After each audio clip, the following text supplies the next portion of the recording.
ஒரு பண்ணையில் ஒரு தாய் நாய் மற்றும் அதன் குட்டிகள் வசித்து வந்தன. தாய் நாய் தனது குட்டிகளை கிணற்றுக்கு அருகில் விளையாட வேண்டாம் என்று எச்சரித்தது. இருப்பினும், ஒரு ஆர்வமுள்ள நாய்க்குட்டி கிணற்றின் மேல் எட்டிப் பார்க்க முடிவு செய்தது.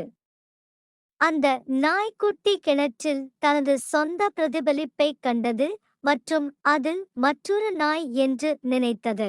மற்ற நாய் தன்னை பின்பற்றுவதாக நினைத்துக்கொண்டு அது தன் பிரதிபலிப்பை பார்த்து குரைக்க ஆரம்பித்தது.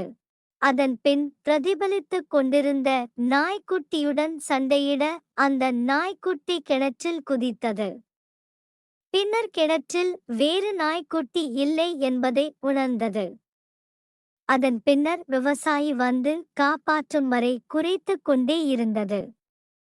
விவசாயி அந்த நாய்க்குட்டியை காப்பாற்றிய பின்னர் நாய்க்குட்டி மீண்டும் கிணற்றின் அருகில் செல்லவில்லை.